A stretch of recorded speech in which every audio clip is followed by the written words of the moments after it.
அதாவது பகவானுக்கு பூஜை பண்றது, பகவத் சேவையில ஈடுபடுறது, இது நமக்கு க்ஷேமத்தை கொடுக்கும். அது பலவிதமாக உள்ளது. இந்த சேவைகள் பலவிதமாக உள்ளது. பிரதட்சணம் பண்றது, அபிஷேகம் பண்றது, நடந்து போய் அவனை பார்க்கறது, நிவேதனங்கள் பண்றது, இந்த மாதிரி பல விதத்துல இருக்கு இல்லையா?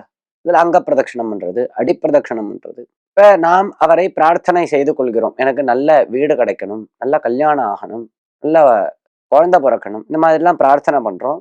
இதை பிரார்த்தனை பண்றது ஒரு விதம்.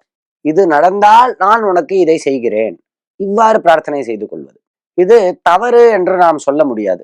எனக்கு குழந்தை பிறந்தா குழந்தைய அழைச்சுன்னு வந்து முதல் மொட்டை உன்னுடைய சந்நிதியில போடுறேன், நான் நடந்து வந்து உன்னை பார்க்கறேன், குழந்தையும் அழைச்சிண்டு வந்து நடந்து வந்து உன்னை தரிசனம் பண்றேன், நான் அங்க பிரதட்சணம் பண்றேன், இந்த மாதிரி ஒரு பிரார்த்தனையை செய்து கொள்வது தவறு என்று சொல்ல முடியாது.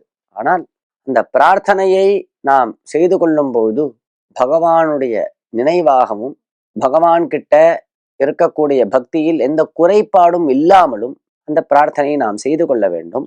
விஸ்வாசத்தோடு செய்து கொள்ள வேண்டும். இவ்வாறெல்லாம் பிரார்த்தனை செய்து கொள்வது பகவத் சேவையை நாம் செய்வதற்கு ஒரு வியாஜம், அவ்வளவுதான், ஒரு காரணம்.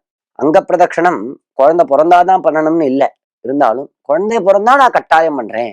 அப்படி நீ அங்க பிரதட்சணம் பண்றதுனால சுவாமிக்கு எதா ஆக போறதா? நீ குடங்குடமா பால அபிஷேகம் பண்றதுனால சுவாமிக்கு எதுவும் ஆக போறது இல்லை, உனக்கு தான் நன்மை. அதை செய்வதற்கு இதெல்லாம் ஒரு வியாஜமாக இருக்கு, ஒரு காரணமாக இருக்கு, அவ்வளவுதான். இப்படி இருக்கிறச்ச பிரார்த்தனைகளை முழு விசுவாசத்துடன் பகவானிடத்துல இருக்கக்கூடிய நம்பிக்கையை முழுமையாக வைத்து கொண்டு இந்த பிரார்த்தனைகள் செய்தால் கட்டாயம் அதற்கான பலன்கள் உண்டு. மனசை பகவதர்ப்பணமாக செய்து இந்த பிரார்த்தனையை நாம் செயல்படுத்த வேண்டும்.